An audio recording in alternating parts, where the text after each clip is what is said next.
Shalom, puji syukur kepada Tuhan kita bisa berjumpa lagi, beribadah bersama, dan saat ini kita siapkan hati pikiran untuk merenungkan firman Tuhan supaya kita boleh berkenan di hadapannya. Kita akan mulai baca Bilangan 6 ayat 22 sampai 27.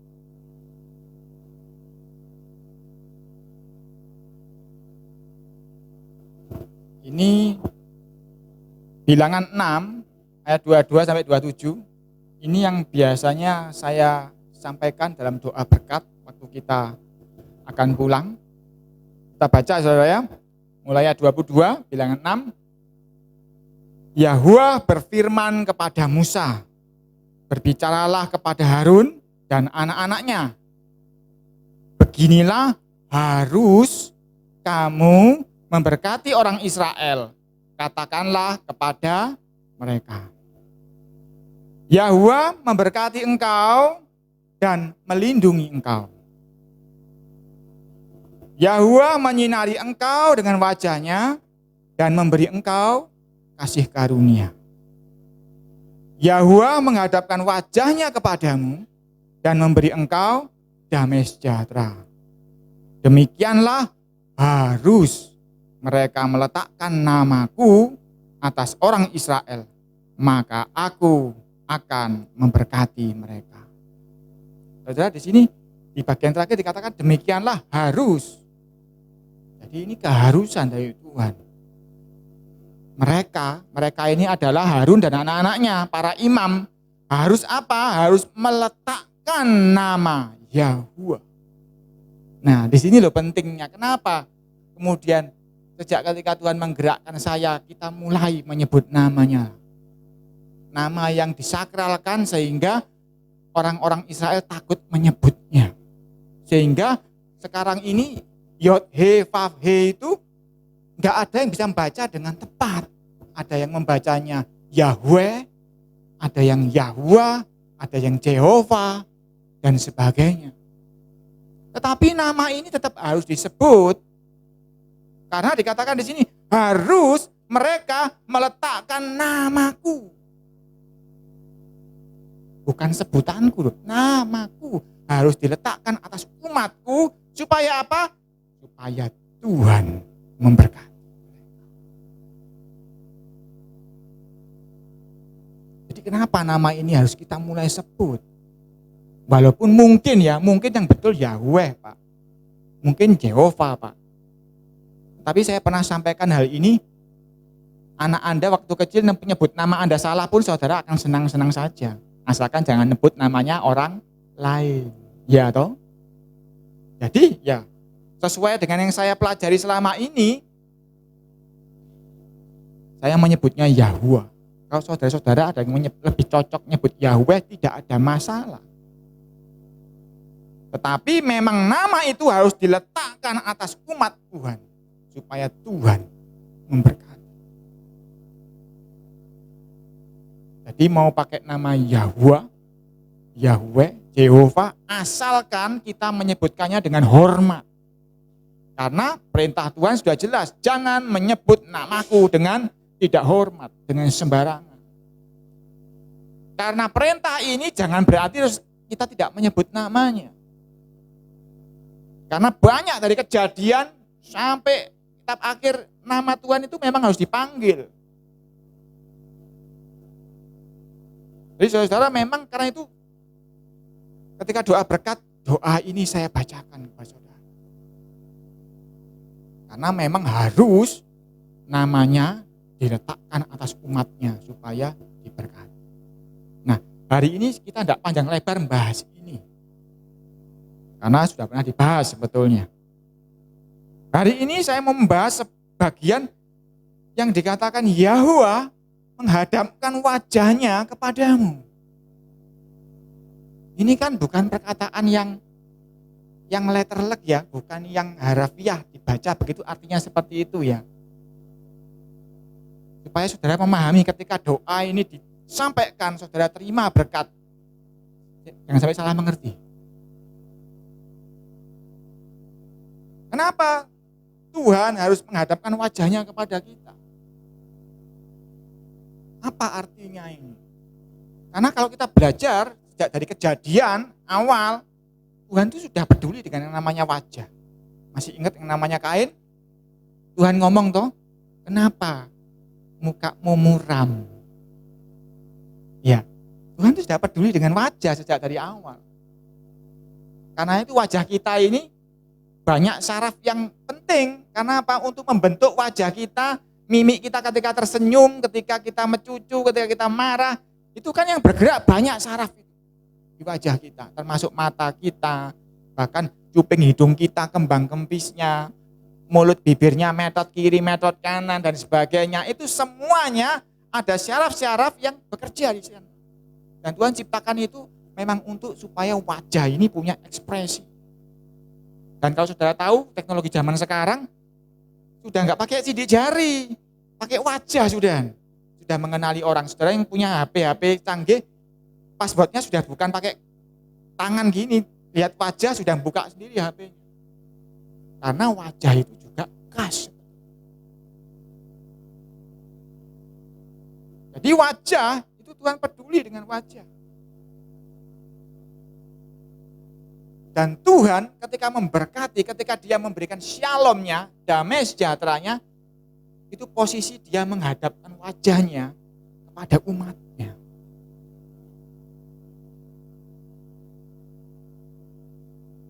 Di dalam Alkitab kalau kita belajar, banyak dikatakan si A, si B, si C mencari Tuhan.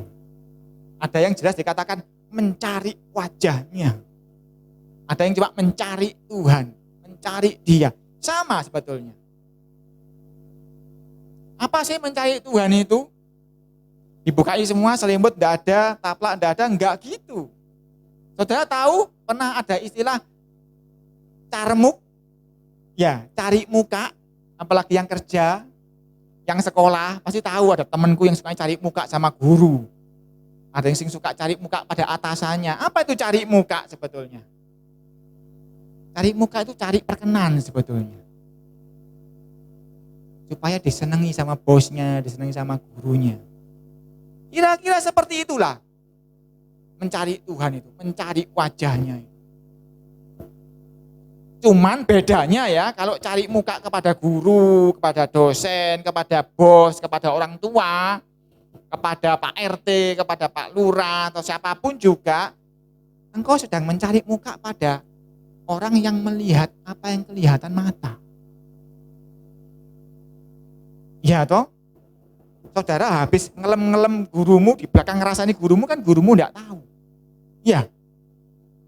Saudara habis ngelem-ngelem temanmu, wah temanku ini kaya, harus tak lem-lem supaya uangnya keluar, supaya ditraktir misalnya. Di belakangnya ngomong jelek kan juga temannya enggak tahu, karena temannya hanya melihat yang kelihatan mata. Tetapi beda ketika kita mencari muka Tuhan, mencari wajahnya Tuhan, berbeda. Karena dia melihat isi hati. Seperti yang kita pelajari minggu lalu, Tuhan menyelidiki keinginan yang ada di dalam hati kita. Jadi ketika kita mencari Tuhan, tidak bisa dibujuki Tuhan. Kelihatannya melayani Tuhan mungkin, kelihatannya berdoa, kelihatannya memuji Tuhan, kelihatannya nolong, kelihatannya berbuat amal mungkin. Manusia bisa melihatnya seperti itu, tapi Tuhan melihat keinginan dalam hati kita. Ketika kita mengerjakan pekerjaan Tuhan, apa keinginan? Ketika engkau menghormati orang tua, apa keinginan hatimu? Ketika engkau mengerjakan A, B, C, D, apa yang ada dalam hatimu? Tuhan membaca. Jadi cari muka kepada Tuhan, mencari wajahnya, tidak semudah cari muka terhadap manusia. Tetapi kalau Tuhan sudah berkenan menghadapkan wajahnya kepada kita, tadi dikatakan di sini, dan memberi engkau shalom. Shalom itu diterjemahkan damai sejahtera, oke. Memang sebagian besar itu, tetapi banyak hal sebetulnya shalom itu mengandung arti banyak, termasuk utuh, sesuai rancangannya. Sepenuhnya sesuai dengan Tuhan kehendaki dalam hidupmu. Shalom. Jadi dibikin utuh. Shalom. Jadi Tuhan ini kalau sudah menghadapkan wajahnya kepada umatnya, dahsyat saudara-saudara. Karena yang diberikan itu shalom. Yang diberikan itu membuat hidup kita utuh sesuai yang seharusnya. Yang sudah dirancangnya sebelum kita lahir. Bahkan sebelum dunia dijadikan, kita sudah dirancangnya. Kita sudah pernah belajar hal ini. Dan kalau itu sudah diberikan, kita menjadi utuh sesuai dengan yang dia rancang. Luar biasa, saudara. Kita lanjut, kita akan baca ayat yang menunjukkan bagaimana Tuhan itu kadang menyembunyikan wajah. Kita buka Yeremia 33 ayat 1 sampai 5. Yeremia pasal 33 ayat 1 sampai 5. Saya bacakan mulai 1 ya. Yeremia 33 ayat 1. Datanglah firman Yahwa untuk kedua kalinya kepada Yeremia ketika ia masih terkurung di pelataran penjagaan itu. Bunyinya. Saya jelaskan dulu saudara ya, ayat 1 ini. Saat itu kejadiannya Yeremia dikurung di pelataran. Karena apa? Saat itu adalah zaman rajanya Sedekia, raja terakhir kerajaan Yehuda. Yeremia menubuatkan Yerusalem akan dikuasai oleh Nebukadnezar. Bahkan bait suci pun akan dijarah oleh Nebukadnezar. Raja marah, kok nubuatkan yang jelek. Yeremia dikurung akhirnya. Dan dikatakan di sini untuk kedua kalinya kepada Yeremia. Saudara lihat di sini. Tuhan berfirman kepada Yeremia untuk kedua kalinya saat dia dikurung. Artinya apa? Artinya Yeremia pun tidak setiap hari dengarkan titah Tuhan itu. Dengar firman Tuhan itu tidak mudah. Kalau Tuhan tidak berkenan berfirman, dia tidak berfirman. Kalaupun dia berfirman, kadang kita tidak mendengar. Tapi Yeremia mendengar firman Tuhan ini. Dan ayat 2, beginilah firman Yahwa yang telah menjadikan bumi dengan membentuknya dan menegakkannya. Yahwa ialah namanya. Jadi sebelum berfirman, Yahwa ngomong. Yang berfirman ini adalah yang membentuk bumi. Yang menciptakan, yang menjadikan, yang menegakkan bumi. Artinya, yang berfirman ini yang berkuasa mau bikin bumi menjadi apa? Dan dia jelas mengatakan Yahwa ialah nama. Jadi ada kaitannya antara Tuhan itu nama dia dengan dia mengapain di bumi itu. Ayat 3, berserulah kepadaku, maka aku akan menjawab engkau dan akan memberitahukan kepadamu hal-hal yang besar dan yang tidak terpahami, yakni hal-hal yang tidak kau ketahui. Berserulah kepadaku. Berserulah kepada namaku. Maka aku menjawab, memberikan hal-hal yang tidak terselami, yang rahasia, yang tidak diketahui, yang enggak dipahami. Ayat 4. Sebab beginilah firman Yahwa Tuhan Israel mengenai rumah-rumah di kota ini dan mengenai gedung-gedung istana Raja Yehuda yang dirobohkan untuk dipakai terhadap tembok-tembok pengepungan dan pedang. Ayat 5, orang akan masuk pertempuran melawan orang-orang Kasdim dan kota ini akan penuh dengan bangkai-bangkai manusia yang telah kupukul mati karena murkaku dan kehangatan amarahku. Sebab, perhatikan ini, sebab aku telah menyembunyikan wajahku dari kota ini oleh karena segala kejahatan mereka. Jadi ketika Yahwa, ketika Tuhan menyembunyikan wajahnya, yang terjadi kengerian. Yerusalem diruntuhkan, istana raja pun diobok-obok, bahkan bait suci pun diobok-obok ketika hadirat Tuhan pergi dari bait suci.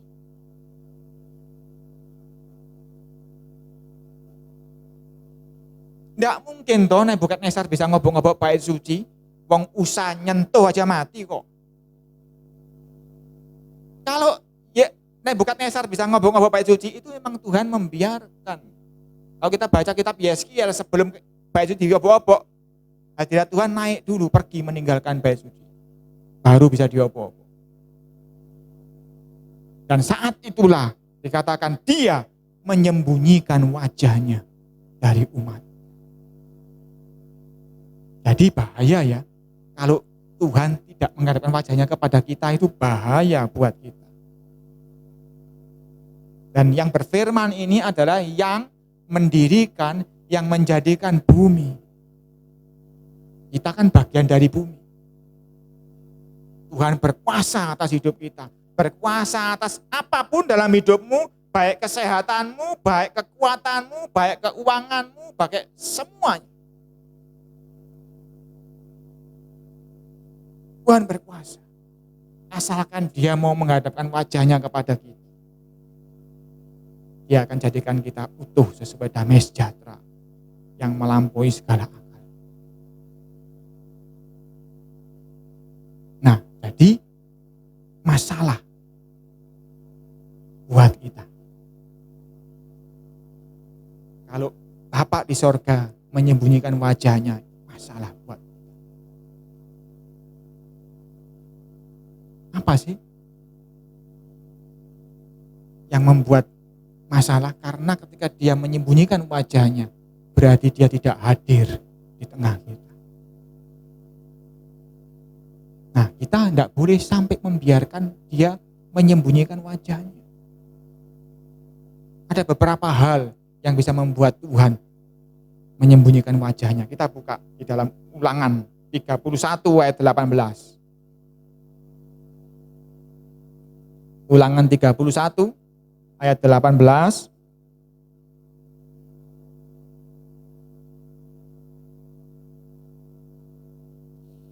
Saya bacakan, tetapi aku akan menyembunyikan wajahku sama sekali pada waktu itu. Karena segala kejahatan yang telah dilakukan mereka, yakni mereka telah berpaling kepada Allah lain. Tadi kan dikatakan juga kan, waktu kita baca di Yeremia tadi, dia menyembunyikan karena segala kejahatan mereka. Cuma kejahatan yang bagaimana? Salah satunya adalah kejahatan berpaling kepada Allah yang lain.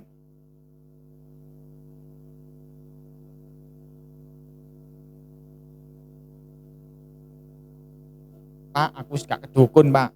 Aku gak punya jimat, Pak. Aku gak nyembah dewa-dewa lain, Pak. Tetapi di dalam perjanjian baru, Tuhan Yesus jelas mengatakan, gak bisa kita mengabdi kepada Tuhan dan kepada, nah itu dewa akhir zaman itu Mamon itu, saudara-saudara. Saudara boleh gak punya jimat, gak kedukun, gak nyembah dewa-dewa lain, gak nyembah patung, gak nyembah pohon, gak nyembah gunung. Tetapi seringkali hidup kita menyembah Mamon. Hidup kita dikuasai oleh Mamon. Segala pikiran, segala dasar perbuatan kita ujung-ujungnya Mamon.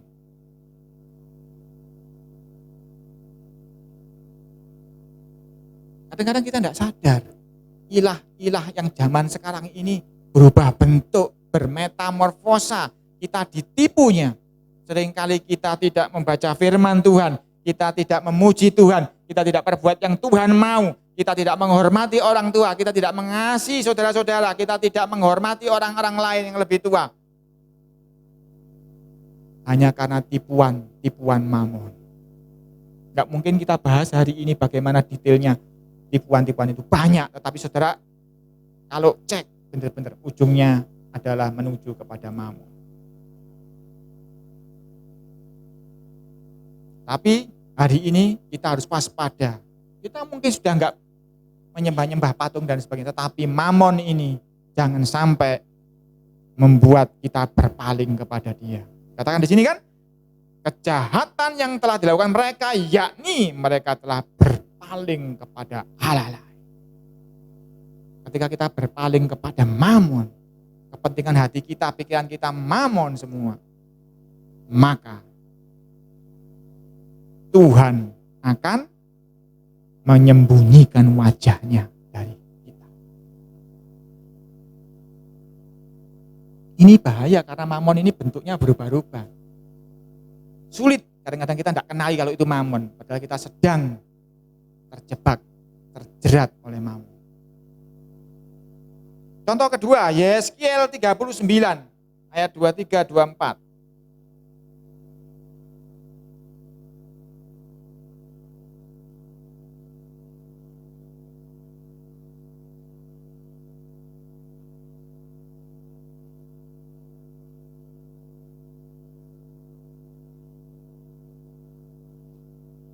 Ayat 23, Yeskiel 39 saya bacakan. Dan bangsa-bangsa akan mengetahui bahwa karena kesalahannya kaum Israel harus pergi ke dalam pembuangan, dan sebab mereka berubah setia terhadap aku menyembunyikan wajahku terhadap mereka, dan aku menyerahkan mereka ke dalam tangan lawan-lawannya, dan mereka semuanya mati rebah oleh pedang. 24. Selaras dengan kenajisan dan durhaka mereka, ku perlakukan mereka dan ku sembunyikan wajah. Yang kedua ini kita belajar bahwa ketika kita berubah setia kepada Tuhan, kita mungkin masih menyembah Tuhan, kita mungkin tidak berpaling kepada mamon, tapi kalau di perjanjian baru istilahnya kehilangan cinta yang mula-mula. Berubah. Dulu cintanya sama Tuhan enggak gitu, dulu cinta sekali, dulu mengutamakan Tuhan, tetapi sekarang mengutamakan yang lain. Ketika kita berubah setianya kepada Tuhan, itu Tuhan juga bisa menyembunyikan wajah. Bahkan dikatakan 24 tadi, selaras dengan kenajisan dan durhaka mereka. Najis bicara mengenai kekudusan. Ketika kita tidak menjaga kekudusan hidup kita di hadapan Tuhan, padahal Dia kudus, Tuhan bisa menyembunyikan wajahnya. Atau mungkin karena kita durhaka. Apa sih durhaka itu? Kita sering dengar kata durhaka kan? Kalau saya baca dalam kamus besar bahasa Indonesia, durhaka itu artinya ingkar terhadap perintah. Artinya tidak taat kepada perintah Tuhan. Jadi ketika kita mulai tidak taat akan perintah Tuhan, ketika kita mulai bernegosiasi dengan Tuhan, mulai tawar-menawar mengenai perintah Tuhan, Dia juga bisa menyembunyikan wajahnya.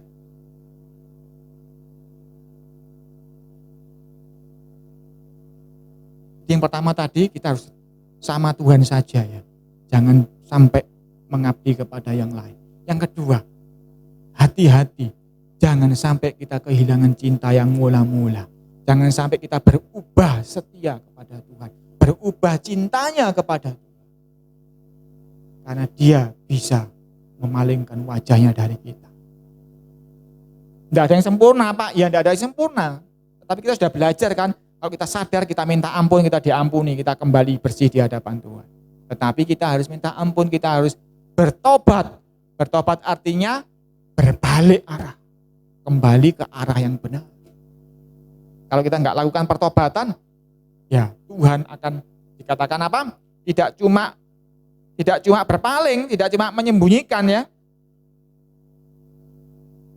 Tapi benar-benar kita akan tidak bisa menjumpai wajahnya. Kita akan hidup dalam kegelapan.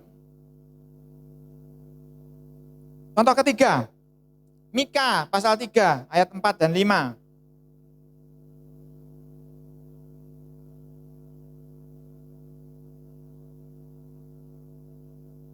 Mika pasal 3 ayat 4 dan 5, saya akan bacakan. Mereka sendirilah nanti akan berseru-seru kepada Yahwa. Tetapinya, Ia tidak akan menjawab mereka. Ia akan menyembunyikan wajahnya terhadap mereka pada waktu itu. Sebab jahat perbuatan mereka. Jadi, pada saat Tuhan menyembunyikan wajahnya, kita akan berseru-seru tapi Dia tidak akan menjawab. Jadi jangan sudah bangga kalau bisa berseru memanggil nama Tuhan, memanggil nama Yahweh. Ini saya sering ya lihat di medsos, orang-orang yang sudah mulai mengerti menyebut nama Yahweh atau Yahweh atau Yehova, itu kadang-kadang berdebat dengan orang-orang yang tidak memahami hal ini. Memaksakan orang itu untuk menyebut nama itu. Padahal engkau pun loh berseru-seru kepada nama itu loh, Tuhan bisa gak berkenan. Bahkan Yesus ngomong, bukan yang berseru Yahweh, Yahweh akan diselamatkan loh. Nanti akhir zaman dia akan ngomong, aku tidak kenal kamu, walaupun engkau berseru-seru memanggil namaku, sekalipun dengan nama yang benar sekalipun. Tetapi kalau hidup kita tidak benar, dia tidak berkenan. Jadi berseru-seru kepada nama Yahweh pun, kalau hatinya jahat, Tuhan akan menyembunyikan wajah.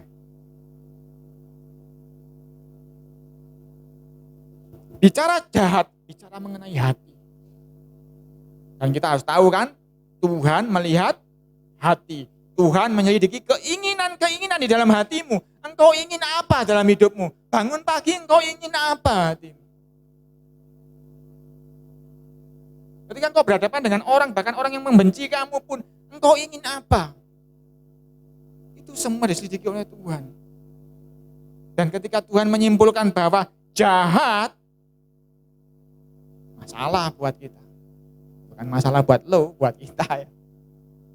Masalah. Karena apa? Dia akan menyembunyikan.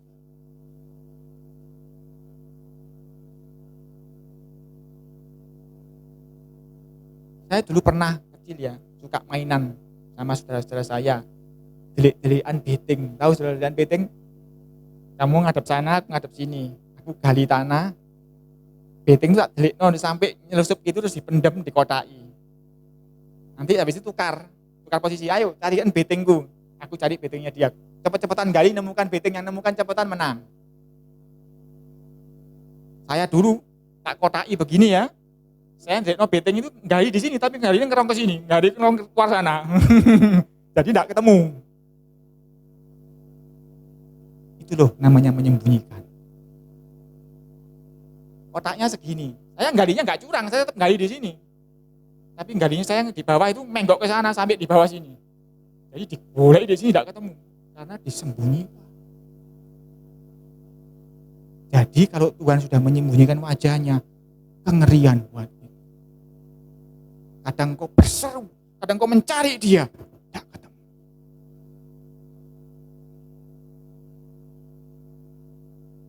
Lalu apa yang harus kita lakukan untuk menemukan? Ya tinggal di balik arah saja. Jangan ada Allah lain. Kita introspeksi, kita hanya menghadap dia saja. Yang kedua tadi apa? Jangan berubah setia. Kalau sudah berubah setia, ya kembali ke setia yang mula-mula. Yang ketiga, jangan jahat. Loh, kalau hatiku sudah kadung jahat, ya diperbaiki, dibuang. Bagaimana cara membuang kejahatan? Jahat atau baik itu dari keinginan. Caranya keinginan yang jahat dibuang.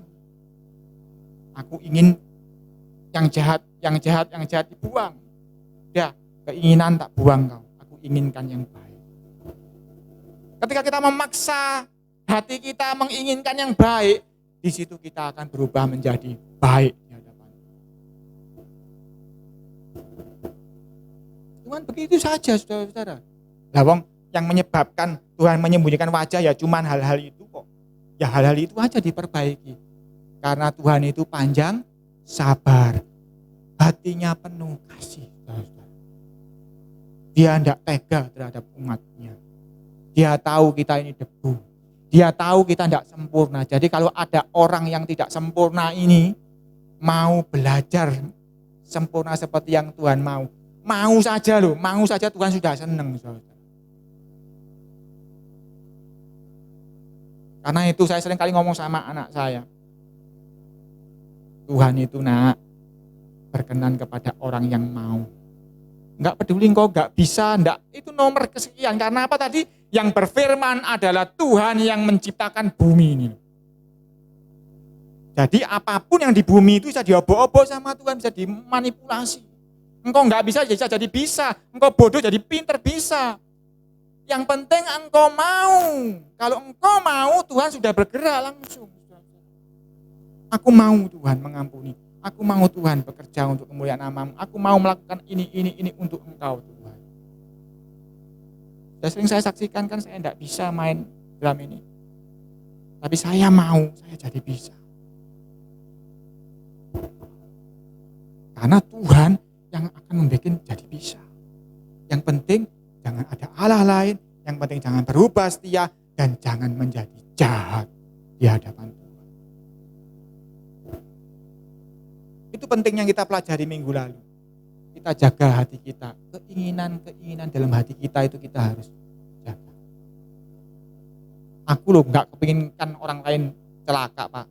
Ya, tapi kadang-kadang kita tidak menginginkan diri kita juga berkenan kepada Tuhan. Jadi ini, kejahatan itu seringkali kita ngukurnya ke orang lain. Enggak Pak, aku enggak inginkan dia mati, aku enggak inginkan dia susah, aku enggak inginkan ini, enggak. Ya, tapi apakah engkau ada keinginan untuk dia senang? Iya, aku ingin dia senang, aku ingin dia bahagia. Apakah engkau ingin engkau juga bahagia? Apakah engkau ingin juga engkau berkenan di hadapan Tuhan? Ya, ingin Pak. Ingin benar, apa yang engkau lakukan untuk Tuhan?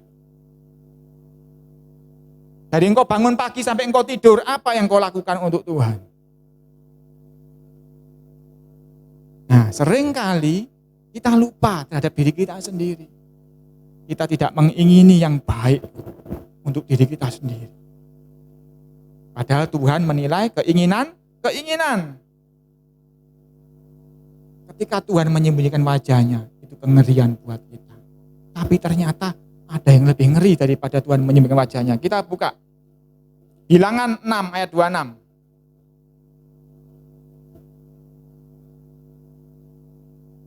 Oh, ini yang tadi ya. 1 Petrus 3 ayat 8 sampai 12.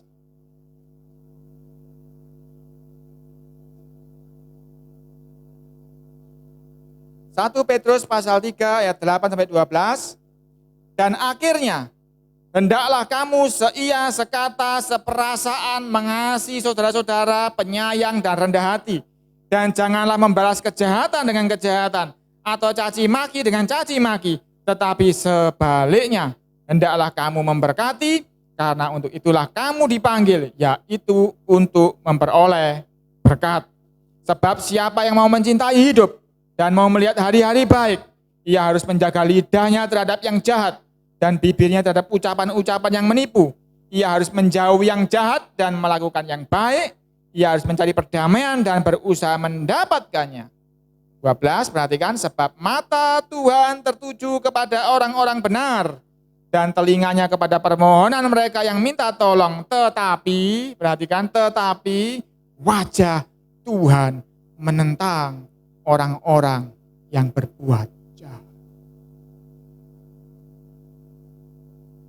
Kalau kita boleh memilih, Tuhan menyembunyikan wajah, itu lebih baik daripada Tuhan menghadapkan wajahnya ke kita, tetapi dalam posisi menentang.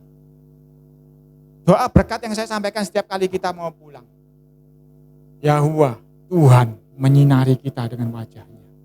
Yahuwah menghadapkan wajahnya kepada kita.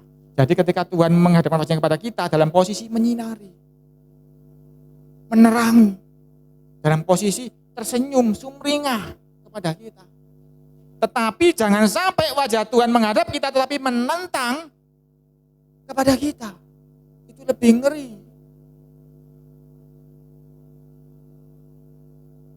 Karena dia menghadapkan wajahnya kepada kita tapi mendelik. Ya. Itu ngeri.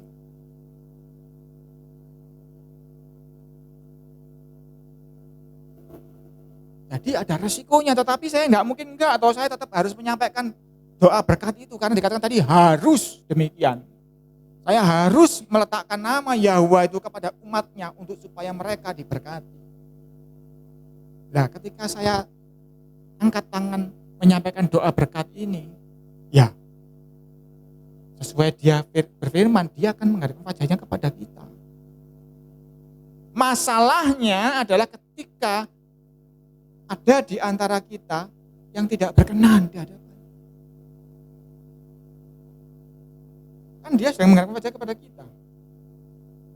Otomatis dia menghadapkan wajahnya kepada kita. Tetapi ketika ada yang tidak berkenan, ya wajahnya tetap menghadap tetapi menentang. Jadi saudara-saudara, ini perlu saya sampaikan supaya saudara paham. Ketika doa berkat ini dinaikkan, diserukan kepada saudara, tidak ada pilihan lain. Tuhan menghadapkan wajahnya kepada saudara semua. Kalau engkau tidak menjaga yang 3 hal tadi minimalnya, dia akan menentang. Dan apa yang terjadi kalau Tuhan menentang? Banyak sudah baca di dalam kitab Kejadian sampai itu. Banyak ketika Tuhan menentang bangsa Israel. Kalah. Bahkan sempat bangsa Israel itu perang dengan kota Ai yang lebih kecil daripada dia. Kalah. Karena wajah Tuhan menentang. Nah, ini yang bahaya saudara-saudara. Kalau dia cuma menyembunyikan wajah itu masih mending, dia pure, dalam bahasa Jawa pure ya, gondok, enggak mau ketemu sama kita. Tetapi kalau dia ketemu dengan posisi menteleng gini, ngeri lebihan saudara-saudara. Karena ketika dia tidak menghadapkan wajahnya kepada kita, dia sedang melepaskan perlindungannya kepada kita. Seperti seakan-akan kubah perlindungan terbuka, setan bisa menghajar kita. Tetapi kalau dia menentang kita, dia sendiri yang menghajar kita. Kalau dia menyembunyikan gini, setan paling. Kamu saudara perang dewe setan ya. Tapi kalau dia sudah menteleng gini, dia sendiri yang berperang melawan engkau. Siapa sing nulung kalau Tuhan berperang melawan engkau? Kalau engkau melawan setan, engkau teriak-teriak, Tuhan akan datang dengan belas kasihannya menolong engkau. Tapi kalau engkau berperang melawan Tuhan, siapa yang membelain kita? Tidak ada yang berani, itu setan pun tidak berani belani saudara. Nek Tuhan berperang melawan saudara. Iya toh? Kalau engkau misalnya bolos setan, setan pun tidak berani membantu saudara. Lebih baik dia menyembunyikan wajah ketimbang dia memandang saudara, tetapi dengan posisi menentang. Karena itu kembali lagi, ini bicara mengenai jahat, ini bicara mengenai hati. Mau nggak mau udah kita harus menyelidiki hati kita. Setiap waktu kita harus meneliti apakah aku punya keinginan tidak baik. Apakah aku ada kecondongan tidak baik.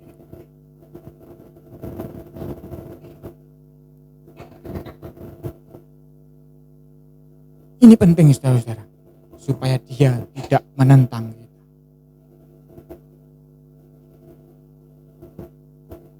Jadi saudara-saudara, hari ini kita belajar bahwa wajah Tuhan itu penting buat kita. Wajahnya, perkenanannya itu penting buat kita. Karena itu kalau saudara belajar di kitab Mazmur, banyak seringkali Daud mencari wajah Tuhan. Dia mencari perkenan Tuhan. Karena ya itu kuncinya Daud bisa melakukan perkara-perkara besar. Ketika Tuhan berkenan kepada dia, ketika wajahnya menghadap kepada dia, ketika wajahnya menyinari dia, maka kasih karunia demi kasih karunia akan tercurah kepada kita. Maka damai sejahteranya, shalomnya akan menyertai kita. Seperti tadi kita baca di kitab Bilangan itu, yang saya sampaikan dalam doa berkat. Jadi saudara-saudara, hari ini ketika nanti doa berkat disampaikan, saudara paham bahwa wajah Tuhan ketika menghadap saudara, shalomnya, damai sejahteranya, perkenanannya hadir. Itu yang akan membuat saudara menjadi lebih daripada pemenang. Saudara akan hidup dengan kuasa ilahi. Saudara tidak akan hidup dengan kuasamu sendiri. Karena ketika Tuhan menghadapkan wajahnya kepadamu, Engkau hidup di dalam anugerah-Nya. Engkau hidup dalam kerajaan yang tidak tergoncangkan. Engkau akan menjalani jalan-jalan bersama Dia. Terbang tinggi seperti Raja Wali. Mari kita tutup dalam doa. Syukur, terima kasih Tuhan. Bapa yang baik, Yahweh Elohim, yang kami sembah di dalam nama Yesus. Tuhan, kami perlu Engkau. Kami perlu perkenanan-Mu. Kami perlu wajah-Mu menyinari kami senantiasa. Kami perlu wajah-Mu dihadapkan kepada kami. Supaya kami boleh hidup di hadapan-Mu sesuai dengan yang Engkau mau, Tuhan. Tuhan, kami belajar hari ini bahwa kami perlu Engkau sekali, Tuhan. Dan ajar kami, Tuhan, untuk tidak mendukakan Engkau. Supaya Engkau tidak memalingkan wajah-Mu, bahkan menyembunyikan wajah-Mu dari kami, Tuhan.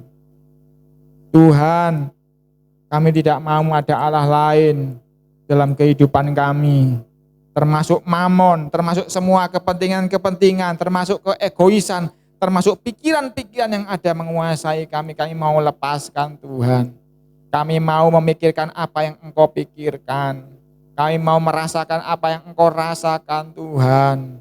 Kami mau hati kami diperbaharui, Tuhan. Diberikan hati yang baru, yang berkenan kepadamu, Tuhan. Kami hanya mau menghadap kepadamu, Tuhan. Tidak ada ilah yang lain. Kami hanya tunduk bertekuk lutut atas otoritas-Mu, Tuhan. Tuhan, kami juga tidak mau berubah setia. Kami mau menjagai hati kami, Tuhan, untuk tetap mencintai Engkau, Tuhan, seperti yang mula-mula kami mencintai Engkau. Mungkin kekuatan kami tidak sama dengan dulu, tapi kami tetap mencintai Engkau seperti dulu kami mencintai Engkau, Tuhan. Supaya kami berharap penuh hanya kepadamu. Supaya kami memikirkan Engkau saja, Tuhan. Tuhan, kami juga tidak mau jahat di hadapan-Mu. Kami mau menjagai hati kami, menjagai keinginan-keinginan yang ada dalam hati kami, supaya semuanya boleh berkenan di hadapan-Mu, Tuhan. Jangan biarkan kami menjadi jahat, Tuhan, sehingga Engkau menentang kami, Tuhan. Kami tidak berani, Tuhan. Kami takut akan Engkau yang punya langit dan bumi, yang maha besar. Engkau yang menghidupkan dan mematikan. Engkau yang meninggikan dan merendahkan. Engkau yang menjadikan miskin dan menjadikan kaya. Engkau yang bisa bikin kami hidup ataupun mati, Tuhan. Karena itu biarlah kami mengiring Engkau, menjalani kebenaran kami di dalam takut dan gentar akan Engkau, Tuhan. Supaya kami tidak main-main, supaya kami tidak meremehkan kasih karunia-Mu, Tuhan. Anugerah-Mu, darah-Mu yang sudah dicurahkan di atas kayu salib itu suatu anugerah kasih karunia yang dahsyat, Tuhan. Dan seringkali anak-anak-Mu bermain-main dengan itu, Tuhan. Menganggap enteng, menganggap murah darah-Mu. Sehingga kami tidak menjagai hati kami dengan segala kewaspadaan. Tuhan, ajar kami mampu, Tuhan, menjagai hati ini, Tuhan. Biarlah Roh-Mu, Tuhan, yang sanggup menolong kami. Biar Roh Kudus, Engkau yang menyelidiki hati Bapa, Engkau juga yang menyelidiki hati kami. Meluruskan yang bengkok, memutihkan yang bernoda, supaya Engkau dapati kami benar di hadapan-Mu. Supaya Engkau mau menghadapkan wajah-Nya kepadamu, Tuhan. Menyinari kami. Tuhan, kami rindu menyenangkan-Mu. Terima kasih, Tuhan. Ampunilah kami, Tuhan. Dan biarlah semua yang sudah kami dengar hari ini, setiap firman-Mu sudah disampaikan, dipenuhi kuasa mengubahkan kami, membuat kami berbuah-buah lebat menyenangkan hati-Mu. Tuhan, sekumpulan kecil ini, biarlah boleh berkenan di hadapan-Mu. Kami serahkan tubuh, jiwa, roh kami dalam penguasaan Roh-Mu saja, di dalam nama Yesus. Haleluya. Amin. Tuhan Yesus memberkati.